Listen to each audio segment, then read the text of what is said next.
na parte de quarta-feira, a unidade da fé. Agora vamos nos concentrar no capítulo 4 de Efésios. Paulo pede aos crentes que parem de fazer algumas coisas e que se certifiquem de fazer outras. Quais são as outras coisas que Paulo sugere que você, filho de Deus, faça? Abra sua Bíblia e vamos ler o capítulo 4 de Efésios. Rogo para vocês, eu, o preso do Senhor Jesus Cristo. Percebam que Paulo tinha orgulho de ser o preso de Jesus em Roma, mas ele era o prisioneiro de Jesus. Que andemos como é digno da vocação com que fomos chamados. Andemos de forma digna, que andemos em santidade. Verso 2, com toda humildade, com toda mansidão. Como é que você e eu precisamos viver na terra? Com toda humildade, com toda mansidão, com toda longanimidade, suportando-nos uns aos outros em amor, tolerando-nos uns aos outros com amor, amando-nos uns aos outros. Verso 3, procurando guardar a unidade do Espírito pelo vínculo da paz. E agora o verso 4, há um só corpo e um só Espírito. Há um só corpo, que é o corpo de nosso Senhor Jesus Cristo, chamado de Igreja. Esta família de Deus na terra. Um só Espírito, o Espírito Santo. Não existem dois Espíritos Santos. Não existem dois Espíritos na divindade. Existe o Pai, o Filho e o Espírito Santo. O Espírito Santo é o Espírito da divindade. Queridos, Pai, Filho e Espírito Santo. Isso é o que a Bíblia nos ensina. Nós não entendemos a divindade, mas nós cremos na divindade revelada na Bíblia. Verso 4, há um só corpo e um só Espírito, o Espírito Santo, como também fomos chamados em uma só esperança. Que uma só esperança é essa? A esperança da bendita segunda vinda de Jesus. A esperança de sermos arrebatados para o céu e vivemos eternamente com o nosso Deus e Pai, com o nosso Senhor Jesus Cristo.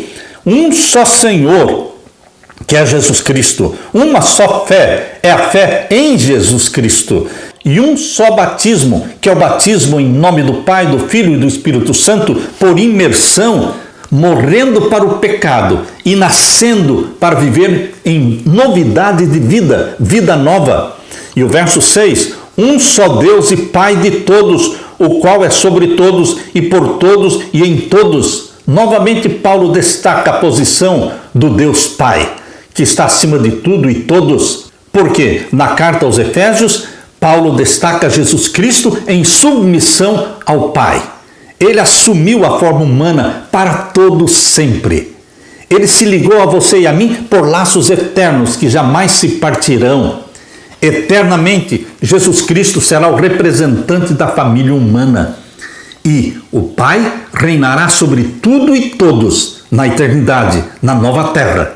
Mas, queridos, Jesus Cristo hoje é quem opera lá no santuário celestial. Ele é advogado, ele é o juiz do juízo celestial, ele é quem defende o Pai diante das acusações de Satanás.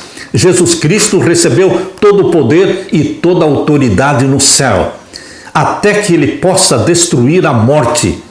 Quando a morte deixar de existir, quando Satanás for queimado, então o Filho entregará todo o governo na mão do Pai, para que o Pai reine sobre tudo e todos.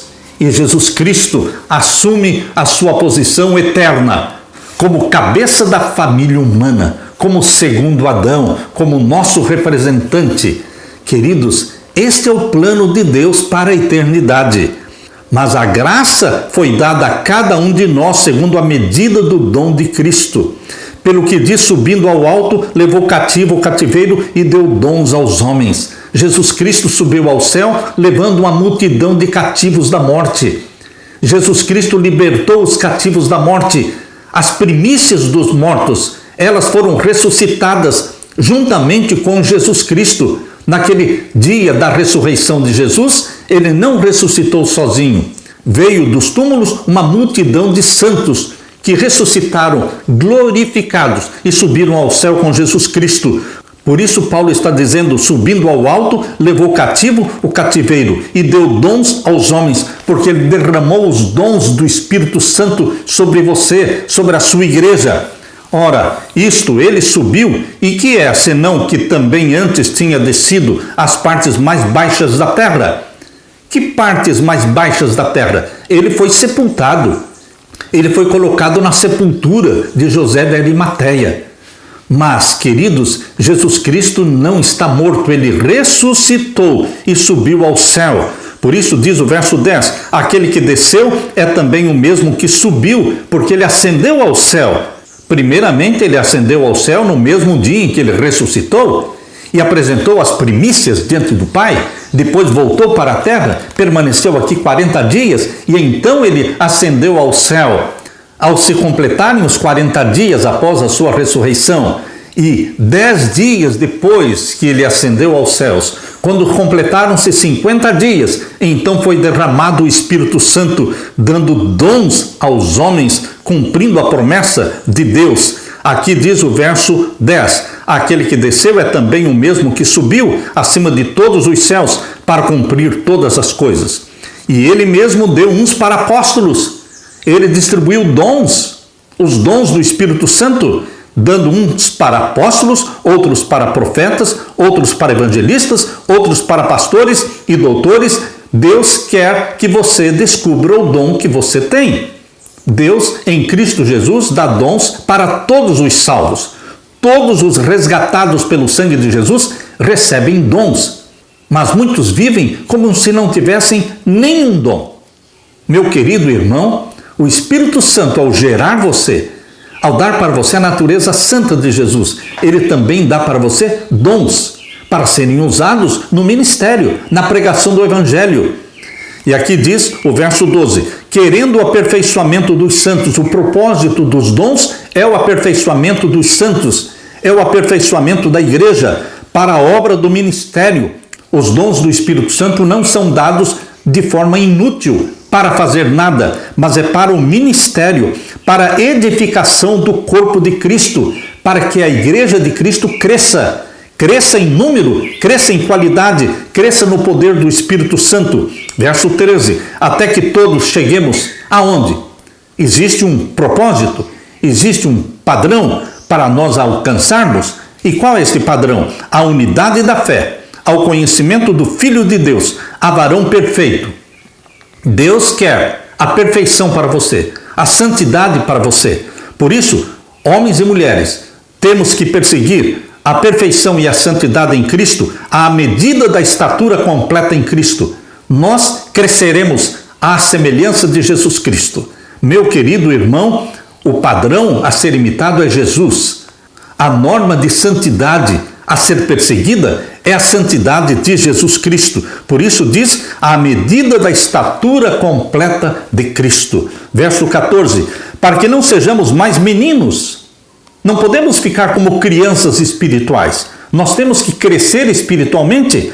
Não podemos ser meninos inconstantes, levados em roda por todo o vento de doutrina, pelo engano de homens que com astúcia enganam fraudulosamente. Verso 15, antes, seguindo a verdade, em amor, cresçamos em tudo naquele que é o cabeça, que é Cristo, crescendo, crescendo. Quem não está crescendo, está morrendo.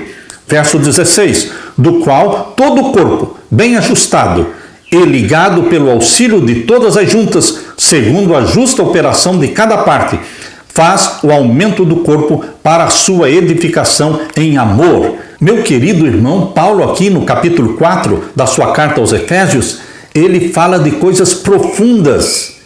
E agora, a partir do verso 17, Paulo começa a mexer com a sua vida. Ele diz assim, e digo isto e testifico no Senhor, para que não andemos mais como andam também os outros gentios na vaidade do seu sentido. Não podemos viver como vivem os perdidos. Não podemos viver como vivem os profanos, os perversos, os ímpios. Nosso padrão é a vida santa de Jesus. Nosso destino é o céu. Não podemos viver entenebrecidos, porque não somos entenebrecidos no entendimento. Não podemos viver separados da vida de Deus pela ignorância que há neles. Queridos, os ímpios vivem entenebrecidos no entendimento, com escamas nos olhos. vivem na ignorância, mas nosso padrão é Jesus Cristo. Deus derramou sobre nós o Espírito de sabedoria, o Espírito Santo, que nos capacita a discernir a verdade do erro. Verso 19 diz: os quais, havendo perdido todo o sentimento, se entregaram à dissolução. O que é perder todo o sentimento? Pessoas que se tornam insensíveis pela prática contínua do pecado. A prática contínua do pecado queima a nossa consciência, cauteriza a nossa consciência, tornando-nos insensíveis, porque se entregaram à dissolução, à vida promíscua, para que com avidez cometerem toda impureza. Eles cometem promiscuidade após promiscuidade. Mas Paulo está falando da vida dos perdidos. Ele está colocando aqui, fazendo aqui um contraste entre a vida dos perdidos e a vida dos salvos. Nós, como salvos em Jesus Cristo, temos que viver uma vida santa. Diz o verso 22, quanto ao trato passado, nós deveremos nos despojar do velho homem, despojando-nos, deixando para trás o nosso velho homem, nossa velha natureza que se corrompe pela concupiscência do engano, e nos renovamos no espírito do nosso sentido e nos revestimos do novo homem, da nova mulher, da nova criatura. Nos revestimos, que segundo Deus é criado em verdadeira justiça e santidade. Os cristãos são pessoas geradas pelo Espírito Santo para viver uma vida de justiça e santidade. Verso 25, pelo que deixemos a mentira, falemos a verdade, cada um com o seu próximo, porque somos membros uns dos outros. Nada de mentira branca, amarela, cor-de-rosa, nada de mentira. Aqui no verso 26, Paulo está dizendo que você se ira, mas não peca. Quando você se ira e não peca? Quando você não permite que o sol se ponha sobre a sua ira. Quando você confessa, quando você busca o perdão em Jesus Cristo antes do sol se pôr. Meu querido irmão, é isso que Paulo está dizendo. Irai-vos e não pequeis, não se ponha o sol sobre a vossa ira. É assim que eu entendo esse verso. E o verso 27, não deem lugar ao diabo. Como é que eu posso dar lugar ao diabo? Trazendo músicas profanas, mundanas para dentro de casa, assistindo programas de televisão que os anjos de Deus não assistem juntamente comigo, assistindo filmes. Queridos, nós deveremos deixar para fora do nosso lar as coisas que são de Satanás, as coisas que são da Disney, os brinquedos, os filmes, os videogames. Meu querido irmão, não demos lugar ao diabo. Aquele que furtava, não furte mais. Aquele que é desonesto nos dízimos, não seja mais desonesto nos dízimos. Devolva a Deus o santo dízimo. Dê para Deus as santas ofertas para ajudar a causa de Deus. Seja honesto nos seus negócios. Não furte a Deus e não furte aos homens. Aquele que furtava, não furte mais. Antes trabalhe. Trabalhe fazendo com as mãos o que é bom, para que tenha com o que repartir com o que tiver necessidade. Você tem que ser um distribuidor das bênçãos de Deus, uma pessoa caridosa. Não saia da sua boca nenhuma palavra má, torpe, mas só que for boa para promover a edificação, para que dê graça aos que ouvem. Cuide com a sua boca, para que seja uma boca que fale palavras santas, edificantes. E o verso 30, não entristeçam o Espírito Santo de Deus. Meu querido irmão, entristecer o Espírito Santo de Deus é andar contrário à vontade de Deus, não guardando os mandamentos de Deus, não vivendo em íntima comunhão com Jesus Cristo.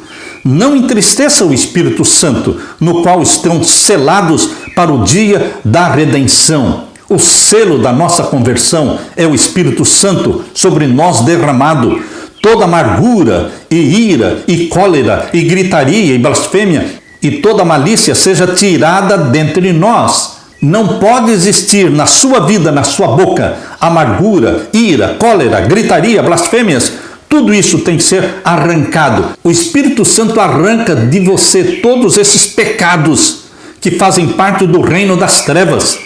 Queridos, neste capítulo 4 de Efésios, do verso 17 até o verso 31, Paulo está mostrando como você e eu deveremos viver como novas criaturas, em santidade de vida.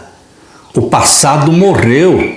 Nós fomos enterrados através do batismo e nós nascemos como criaturas novas geradas pelo Espírito Santo. E o padrão e a norma de vida que você tem diante de você é a vida de Jesus Cristo. E o Espírito Santo comunica para você a vida de Jesus Cristo. Aleluia!